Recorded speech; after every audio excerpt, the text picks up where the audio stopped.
아침에 상쾌하게 일어나는 것보다 기분 좋은 것은 없습니다. 수면 유도 영상만 보더라도 조회수가 몇억 회를 달성할 정도로 불면증을 호소하시는 분들이 많습니다. 하지만 잠에 대한 중요성을 경시하시는 분들도 많습니다. 오늘은 불면증, 미라클 모닝, 수면 시간, 수면 타이밍, 아침형 인간 등 잠의 모든 것에 대해 뇌과학적으로 다뤄보도록 하겠습니다.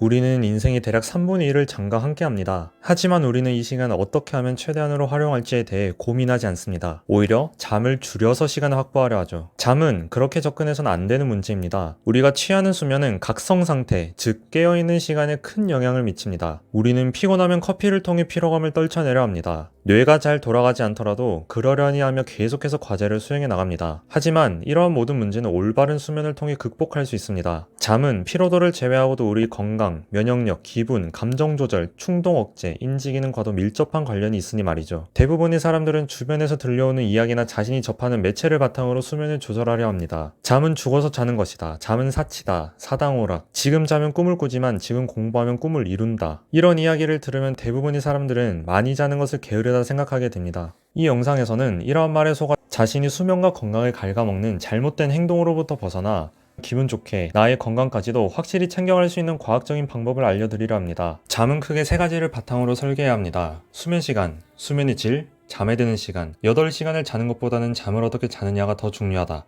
매번 똑같은 시간에 잠에 드는 것이 중요하다 등 여러 말들이 들려오고 있지만 그 모든 것을 나의 상황에 알맞게 적용하는 것은 여간 어려운 일이 아닙니다. 따라서 이 영상을 통해 여러분이 갖고 있던 수면의 모든 궁금증을 해소하셨으면 하는 바람입니다. 수면 부족은 여러 문제를 야기합니다. 질병의 위험도를 높이고 면역력을 떨어뜨리며 스트레스 수치를 높이며 IQ가 감소하게 됩니다. 그리고 무엇보다 큰 문제는 수면에 대한 판단력 저하입니다. 잠을 적게 자면 부족한 수면이 평균값이기에 깨어있을 때의 상태가 원래 그런 것으로 착각하게 됩니다. 수면 습관이 망가지면 이를 되돌리는 데에는 꽤나 오랜 시간이 걸리기에 하루를 푹 잔다 하더라도 최상의 상태를 기대하기 어렵습니다. 최소 일주일은 충분한 숙면을 취해야 하기 때문입니다. 문제는 하루를 푹 잔 사람들은 어차피 많이 자봤자 비슷하네, 그냥 자던 대로 자야겠다 라 생각하면서 이전의 수면 습관을 고수하게 된다는 것입니다. 수면 습관을 바로잡기 위해서는 크게 세 가지가 필요합니다. 첫 번째는 잘못된 인식으로부터 벗어나기, 두 번째는 수면에 대한 개인차를 인식하기, 세 번째는 몸의 상태는 한순간에 변하지 않음을 인식하기입니다. 잘못된 인식은 앞에서 설명했듯 잠을 적게 자도 된다는 믿음입니다. 과거에는 잠에 대한 중요성이 과학적으로 제대로 밝혀지지 않아 시간의 질보다는 시간의 양을 중점으로 해석하는 경향이 있었습니다. 하지만 그는 완전히 잘못된 방식입니다. 수면 시간이 줄어들게 되면 인지 기능이 상당히 감소하게 됩니다. 깨어난 지 17시간만 지나더라도 운전면허를 정지받을 수준의 알코올을 섭취했을 때와 비슷한 상태가 됩니다. 밤을 새게 되면 대략적으로 20에서 30 정도의 IQ가 감소합니다. 특히 시험기간 대학생들은 밤을 새서 공부하는 것에 익숙하고 밤을 샌 상태로 시험을 치르게 되는데 이러한 행위는 점수를 깎아먹는 행위나 마찬가지입니다. 비록 들이는 시간이 적더라도 밤을 새서 공부하는 것보다는 8시간 잠을 충분히 자고 시험을 치는 것이 훨씬 더 올바른 행위입니다. 이는 시험뿐만이 아니라 머리를 사용해야 하는 모든 경우에 적용되는 것이니 본인의 상황에 알맞게 적용하시기 바랍니다. 두 번째는 수면에 대한 개인차를 인식하는 것입니다. 유전적으로 누구는 5분 만에 빠르게 잠에 빠져들 수 있고 누구는 1시간 이상 자리에 누워 있어야 잠에 들게 되는 경우도 있습니다. 이는 개인차일 뿐인데 대부분은 빠르게 잠에 들지 못한다는 이유만으로 본인을 불면증으로 치부하는 경향이 있습니다. 이렇게 되면 그들은 보통 수면제를 처방받으려 합니다. 하지만 그는 단순간 수면을 위한 대처법일 뿐 장기적인 해결책이 되지 못합니다. 자기 전 찬물을 마시거나 야식을 먹거나 술을 마시거나 밝은 빛 아래에 있는지는 아닌지를 먼저 점검한 후 그 모든 조건을 만족했음에도 잠이 잘 오지 않는다면 그날 낮잠이나 운동 등의 조건을 추가적으로 파악해보세요. 그 모든 것을 지켰음에도 잠이 잘 오지 않는다면 수면에 필요한 시간이 선천적으로 오래 걸리는 경우일 확률이 높습니다. 그러니 불안해하는 대신 그를 당연함으로 인식해보세요. 훨씬 더 쉽게 잠에 빠져들 수 있을 것입니다. 잠이 안 온다 해서 짜증을 내거나 불안해하는 것은 스트레스 반응을 일으켜 우리를 오히려 잠과 훨씬 멀어지게 만들 수 있습니다. 세 번째는 몸의 상태는 한순간에 변하지 않는다는 것입니다. 운동을 평생 안 하다 하루 열심히 한다 해서 몸이 바뀌지 않는 것처럼 이미 망가진 수면 습관을 갖고 있다면 이를 되돌리는 데에는 꽤나 오랜 시간이 걸립니다. 올바른 수면 습관을 위해서는 먼저 10일 정도는 자신이 망가진 수면 습관을 되돌리고 이후 조건을 동일시하여 자신의 최적 수면 시간을 확보할 수 있어야 합니다. 그러한 노력 끝에 본인에게 알맞는 최적의 수면 시간과 수면의 효과로 인한 최상의 컨디션을 유지할 수 있게 됩니다. 조급해하는 대신 충분한 시간을 두고 이를 시도해보세요. 일정한 수면 패턴을 가져가지 못하는 경우라면 이를 시도할 수 없겠으나 아래 말씀드리는 수면의 3대 핵심 요소를 바탕으로 본인이 최선을 이끌어내시기 바랍니다. 나이별 수면 시간이 위와 같습니다. 성인의 경우에는 6시간에서 8시간의 수면을 필요로 하며 대부분은 7시간에서 8시간의 수면을 필요로 합니다. 1시간만 잠을 줄이더라도 인지 기능을 회복하는 데에 수일이 걸리며 심혈관계 질병 확률이 18%나 상승합니다. 이를 뒷받침해주는 서양의 서머타임 예시가 있으니 나중에 찾아보시기 바랍니다. 인간이 필요로 하는 최소한의 수면 시간은 4시간 30분이라는 말을 들어보셨을 겁니다. 이는 정말 어쩔 수 없는 상황에 단기적으로 취해야 하는 방식이지 지속되어서는 안 되는 방식입니다. 하지만 여전히 공시생, 경시생 등을 비롯해 공부로 하루를 꽉꽉 채우는 사람들은 잠을 줄여가며 공부하려 합니다. 아침이 가까워질수록 우리는 더 많은 시간이 렘수면을 체험하게 됩니다. 렘수면은 꿈을 꾸는 수면 정도로만 생각하는 분들이 많지만 우리의 기억을 정리하고 감정을 처리하는 역할 또한 수반하고 있습니다. 이는 잠을 줄이면 밤새 우리가 학습한 내용들이 머릿속에 깔끔히 정리되지 않은가 동시에 기분 좋은 상태로 잠에서 깨어나지 못함을 시사합니다. 또한 잠을 자는 순간에는 글림프 시스템이라는 것이 작용하는데 이는 우리 내에 쌓인 노폐물을 제거해주는 역할을 합니다. 이 노폐물이 제대로 제거되지 않으면 해마에 이 노폐물들이 달라붙어 기억작용을 방해하며 장기간 지속되면 알츠하이머를 몰고 올 수 있습니다. 역사상 쇼트 슬리퍼가 아님에도 잠을 억지로 줄여가며 일을 한 사람들은 대부분 알츠하이머에 걸렸습니다. 노년이 내가 타인으로 인식될 젊은 나이에 있다 하더라도 이를 절대 경시하지 않길 바랍니다. 6시간 이하로 잠을 자도 되는 사람들의 비율은 0.5%가 채 되지 않습니다. 이는 내가 쇼트 슬리퍼라 생각하더라도 실상은 그러하지 않을 수 있음을 보여줍니다. 현재 자는 시간만으로도 충분하다 여겨지는 이유는 앞부분에서 말씀드렸듯 그를 판단하는 능력이 저하되어서일 확률이 높습니다. 다른 건 몰라도 잠만큼은 절대로 타협하지 마세요. 건강을 해치는 지름길입니다.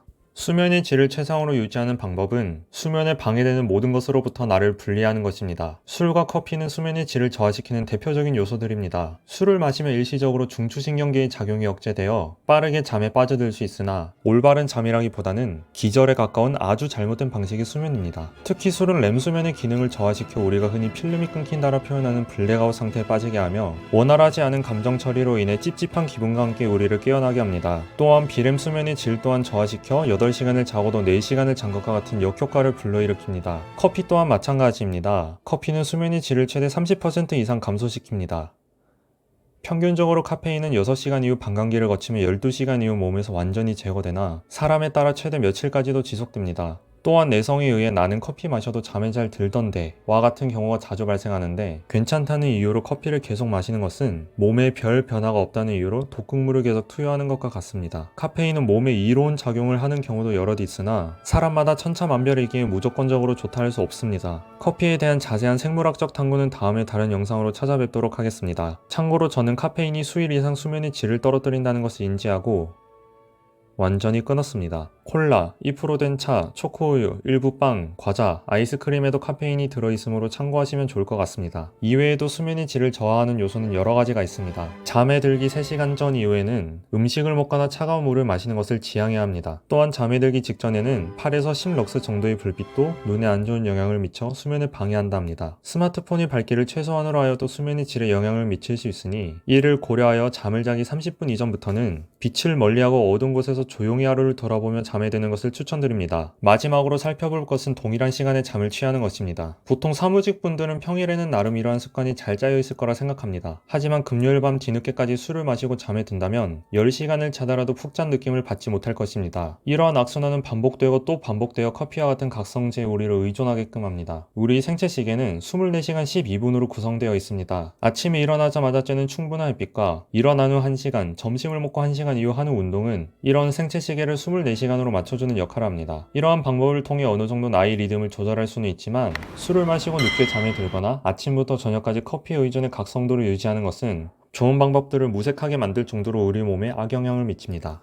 그러니 가장 중요하게 생각해야 할 것은 같은 시간 잠이 들고 같은 시간 잠자리에서 일어나는 것입니다. 설령 수면 시간이 부족하다 하더라도 잠에서 깨어나는 시간만큼은 동일해야 합니다. 이는 동일한 시간에 잠에 빠져들게 하는 가장 좋은 방법이며 일주기 리듬을 유지하여 우리의 건강을 지켜주는 최후의 수단입니다. 마지막으로 알아볼 것은 잠에 빠져드는 시간입니다. 아침형, 저녁형 인간이냐에 따라 잠에 빠져들 수 있는 시간이 다릅니다. 우리의 생체 리듬은 빛에 따른 호르몬 작용으로 조절됩니다. 일어난 직후 쬐는 햇빛은 우리의 눈을 통해 식욕차 상액, 술기획으로 정보를 전달합니다. 술기획은 세로토닌이라는 신경 전달 물질을 분비시키고 이것은 우리가 일과 내내 활력을 띠게 도웁니다. 생성된 세로토닌은 시간이 지남에 따라 서서히 천연수면 물질인 멜라토닌으로 변합니다. 이 멜라토닌은 사람에 따라 분비되는 시간이 다릅니다. 아침형 인간은 저녁형 인간보다 평균적으로 3시간 빠르게 멜라토닌을 분비합니다. 습관을 형성함으로써 어느 정도 수면에 빠져드는 시간을 조절할 수는 있지만 저녁형 인간이 억지로 미라클 모닝을 하는 것은 내려오는 에스컬레이터를 달려 올라가는 것과도 같습니다. 10대, 20대의 경우에는 저녁형 인간의 경우와 70% 이상의 비율을 차지한다 하니 경향성을 바탕으로 본인이 어떤 형 인간인지 체크하여 수면에 도움을 받으시기 바랍니다. 잠에 빠져드는 시간은 멜라토닌이 생성에도 중요한 작용을 합니다. 멜라토닌은 아침형 인간의 경우에는 자정을 넘어서부터 가장 많이 생성되고 저녁형 인간의 경우에는 새벽 4시 정도에 가장 많이 생성됩니다. 따라서 저녁형 인간이 억지로 새벽 4시에 일어나 미라클 모닝을 실천한다면 수면을 통해 충분히 생성되어야 할 멜라토닌의 양이 얼마 생성되지 못할 수도 있습니다. 얼마 생성되지 못한 멜라토닌은 멜라토닌이 분비되는 저녁 시간 우리에게 충분한 피로감을 전달해 주지 못하며 수면을 방해합니다. 따라서 수면의 질을 높이고 올바른 시간 수면에 빠져들게 하기 위해서는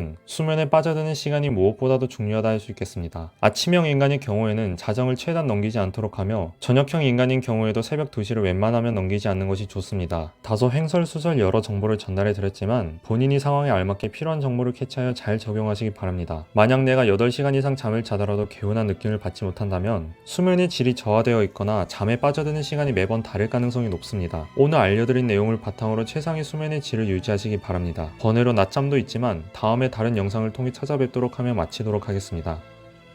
긴 영상임에도 불구하고 시청해주셔서 감사합니다.